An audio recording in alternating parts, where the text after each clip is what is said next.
स्वागत है सभी श्रोताओं का आपके अपने YouTube channel collection of books में। इस चैनल के द्वारा मैं आपको विभिन्न प्रकार की किताबें पढ़कर सुनाऊंगी। वे श्रोता जो किताबें पढ़ना तो चाहते हैं, लेकिन किसी कारण से उनके पास इतना समय नहीं रहता कि वे सभी किताबें पढ़ सकें, तो पेश है उनके लिए आपका अपना चैनल कलेक्शन ऑफ बुक्स। आज हम आपको सुनाएंगे महाकवि कालिदास का महाकाव्य कुमार संभव का हिंदी अनुवाद। कुमार संभव शिव और पार्वती के श्रृंगार के वर्णन से ओतप्रोत है। तो श्रोताओं को मैं जानकारी देना चाहूंगी कि हम इस महाकाव्य को शुरू करने से पहले कुछ विशेष बातें आपको सुनाएंगे। तो शुरू करते हैं पहले इस महाकाव्य के बारे में कुछ बातें। सनातनी हिंदू महादेव और पार्वती को सबसे बड़े देव और देवी मानते हैं। स्वयं कालिदास शिव के परम भक्त थे। अपने सभी काव्यों में उन्होंने प्रारंभ में शिव की स्तुति की है और यथावसर अन्य स्थानों पर भी अपनी शिव भक्ति प्रकट की है। फिर भी उन्होंने महादेव और पार्वती का, जिन्हें वे जगत के माता पिता मानते थे, श्रृंगार वर्णन किया। इसको कुछ लोगों ने शायद बुरा भी माना और किंवदंती है कि कुमार संभव लिखने के उपरांत कालिदास को कोढ़ हो गया और फिर उन्होंने प्रायश्चित स्वरूप रघुवंश लिखा, जिससे उनका कोढ़ दूर हुआ। यहाँ कोढ़ का अभिप्राय संभवतः इतना ही हो कि समाज के कुछ वर्ग में कालिदास की प्रतिष्ठा कम हो गई हो, या इस प्रकार रचनाएं लिखने वालों के प्रति जैसा अवज्ञा का भाव संसार के सभी देशों और कालों में कुछ वर्गों में उत्पन्न होता रहा है, कालिदास के प्रति भी हो गया हो और रघुवंश लिखने के बाद उनकी प्रतिष्ठा यथापूर्व हो गई हो, यह बात असंभव नहीं। खास तौर से जब तक कि समाज में एक बड़ा वर्ग ऐसा होता है जो कुमार संभव जैसी रचनाओं को आग्रह पूर्वक पढ़ता है, पढ़कर उसमें आनंद लेता है और उसके बाद उत्साह के साथ उन रचनाओं की निंदा करता है, कवि को गालियां देता है और फिर छिपकर उन्हीं रचनाओं को पढ़ता है और आनंद लेता है। इस प्रकार की निंदा से न तो कुमार संभव का प्रचार ही रुका और न इससे कालिदास के उस पद को ही कुछ आंच पहुंची जो उन्होंने कवियों में बना लिया है। फिर भी धर्म धुरंधरों का कालिदास के प्रति यह क्रोध इसलिए अन्यायपूर्ण था क्योंकि उन्होंने कुमार संभव के अंदर बह रही आदर्श की धारा की ओर आंखें खोलकर देखने का यत्न ही नहीं किया। कुमार संभव ने माफ कीजिए कुमार संभव में कालिदास ने उस काम का दहन प्रदर्शित किया है जो केवल रूप सौंदर्य से उद्दीप्त हो उठता है। ऐसे प्रेम को उन्होंने त्याज्य माना है जो केवल काम वासना के वशीभूत होकर किया जा रहा हो। इसलिए तीसरे अंक में पार्वती को लांछित और तिरस्कृत होना पड़ा है। केवल रूप सौंदर्य के बल पर महादेव को प्राप्त न करके पार्वती उन्हें पाने के लिए तपस्या करती है और इस तपस्या के बाद जो मिलना होता है वह कालिदास की दृष्टि में मंगलमय है। जीवन में श्रृंगार, काम, सुख तथा संतान प्रजनन का अनिवार्य और महत्वपूर्ण स्थान है। इसलिए ऐसे प्रसंगों का उल्लेख होते ही अश्लील है चिल्लाने लगना अपनी पाखंड वृत्ति का परिचय देना है। विशेष रूप से तब जबकि ऐसा शोर मचाने वाले लोग अपने व्यक्तिगत जीवन में एकदम धर्मात्मा, जितेंद्रिय और जीवन मुक्त न हो, परंतु ऐसे लोग समाज में सदा रहे और इस बात की भी कोई संभावना नहीं है कि कोई ऐसा समय आएगा जब समाज में ऐसे पाखंडियों का एकदम अभाव हो जाए। तो श्रोताओं, हम शुरू करते हैं कुमार संभव का प्रथम सर्ग। उत्तर की ओर हिमालय नाम का एक दिव्य पर्वतराज है, जिसके छोर पूर्व और पश्चिम समुद्रों के अंदर तक गए हुए हैं। ऐसा प्रतीत होता है जैसे यह हिमालय पृथ्वी का मानदंड बना हुआ हो। सब पर्वतों ने महाराज पृथु के उपदेश से इस हिमालय को गोवत्स बनाकर पृथ्वी से दैदीप्यमान रत्नों तथा महाऔषधियों का दोहन किया था।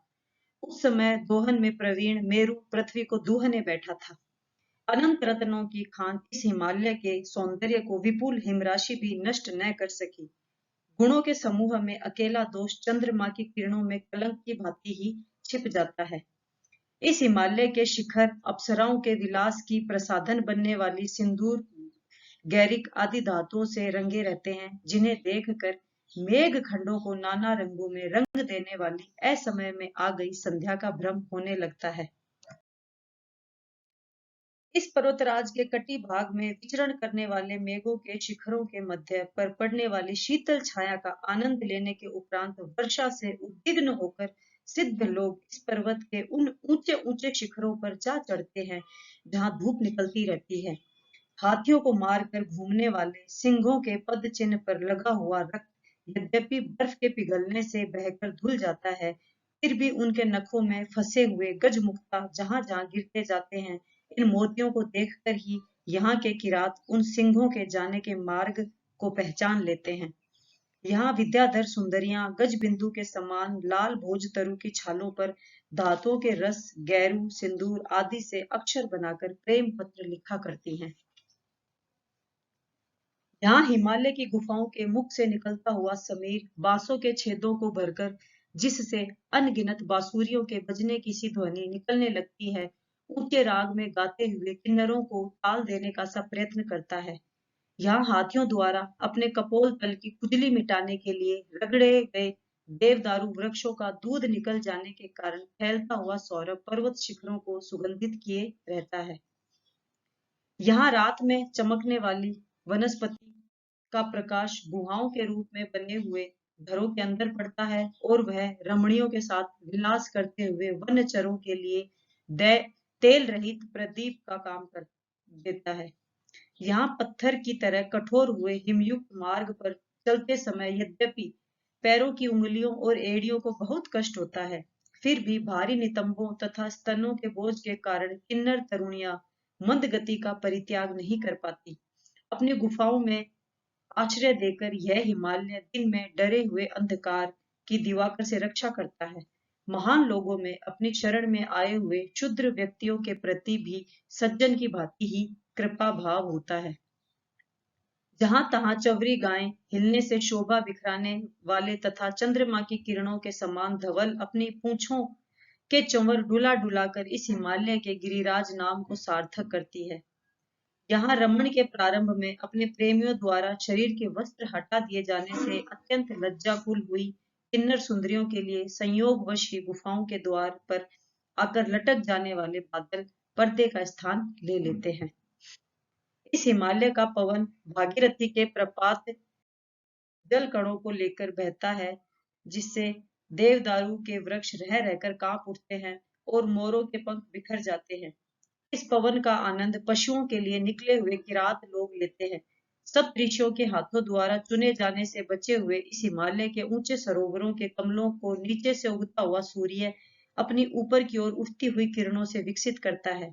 यह हिमालय यज्ञों के लिए उपयोगी सामग्री का उत्पत्ति स्थान है तथा इसमें समस्त पृथ्वी को धारण कर सकने की शक्ति है। इन दो बातों को भली भांति देखकर ही प्रजापतियों ने स्वयं इसे यज्ञ भाग प्रदान किया है। मेरु के मित्र इस हिमालय ने अपने वंश की वृद्धि के लिए अपने उपयुक्त मुनियों की भी आदरणीय पितरों की मन संकल्प से उत्पन्न हुई मैना नामक कन्या से विधि पूर्वक विवाह किया। इसके पश्चात कुछ समय बीतने पर उन दोनों के अपने अनुरूप ही संभोग में प्रवृत्त होने पर मनोहरी यौवन से भरी हुई पर्वतराज की पत्नी ने गर्भ धारण किया। उसने नाग तरुणियों द्वारा उपभोग किए जाने योग्य मैनाक को जन्म दिया, जिसने समुद्र से मित्रता स्थापित की थी और पर्वतों के पंख काटने वाले इंद्र के क्रुद्ध होने पर भी जिसे वज्र के आघातों की वेदना का ज्ञान नहीं हुआ। दक्ष की कन्या और महादेव की पूर्व पत्नी सती, जिसने पिता से अपमानित होने पर योग बल से प्राण त्याग दिए थे, फिर जन्म लेने के लिए पर्वतराज हिमालय की पत्नी मैना के गर्भ में आ प्रविष्ट हुई। उसके जन्म के दिन आकाश निर्मल था, दिशाएं स्वच्छ थी, शंख ध्वनि के अनंतर आकाश से पुष्प वृष्टि हुई और सब चराचरों के मन अकारण आनंद से भर उठे। कन्या प्रभा मंडल से दैदीप्यमान थी, रोम रोम से किरणें फूट रही थी, लगता था मानो मेघ गर्जन के उपरांत विदुर पर्वत की तरह माँ फूली न समाती थी। द्वितीया की शशि कला के समान दिनों दिन वह बढ़ने लगी और बढ़ते हुए चंद्रमा की चांदनी के समान उसका रूप भी निखरने लगा। स्नेही बंधु पार्वती नाम से पुकारते थे, पर बाद में माता द्वारा तप का निषेध किए जाने से उमा नाम पड़ गया। हिमालय का पुत्र भी था, पर उमा को देखते देखते उसका कभी भी जी नहीं भरता था। वसंत के अनंत पुष्पों में भ्रमर माला का अम्र मंजरी से ही विशेष अनुराग होता है।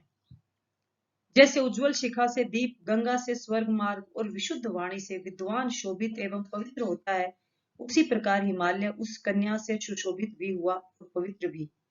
गंगा की बालू में घरोंदों से, गेंदों से और गुड़ियों से सखियों के साथ खेलती हुई वह बाल्यावस्था में प्रविष्ट हुई। जैसे शरद ऋतु में हंस मालाएं स्वयं गंगा में आ जाती हैं और महाऔषधियों में रात्रि में स्वयं चमक आ जाती है, उसी प्रकार उसमें शिक्षा काल में पूर्व जन्म की सब विद्याएं स्वयं उपस्थित हो गई। इसके बाद उसने नवयौवन में प्रवेश किया।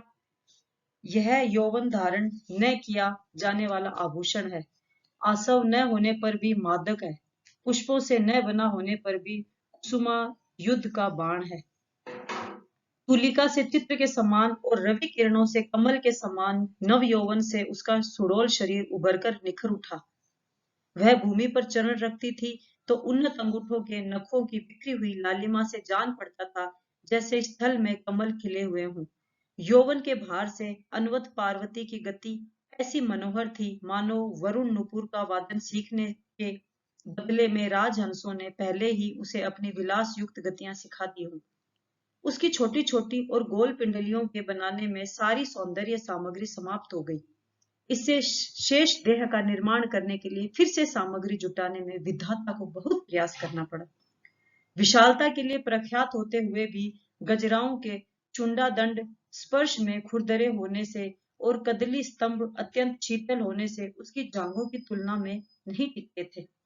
उस अनिंद सुंदरी के नितंबों की सुंदरता का अनुमान इसी से लग सकता है कि बाद में महादेव ने उसे अपने अंक में स्थान दिया, जिसकी कोई अन्य नारी कामना भी नहीं कर सकती। नव यौवन में उगे हुए नए रोमों की नाभि तक पहुंचने वाली रेखा ऐसी दिख पड़ती थी मानो नीवी को पार करके मेखला के बीच की नीलमणि चमक रही हो। उसकी कटी अत्यंत पतली थी और पेट पर त्रिवली सुशोभित थी।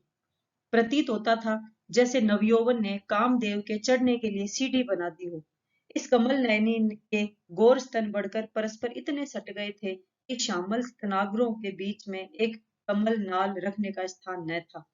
उसकी कोमल बाहें शिरीष पुष्प से भी अधिक सुकुमार थी, तभी तो कामदेव पराजित होकर भी उन्हें महादेव के गले का हार बना सका था। स्तन युगल की समीपता से मनोहर दिख पड़ने वाला उसका कंठ सच्चे मोतियों के हार की शोभा था, न कि हार कंठ की।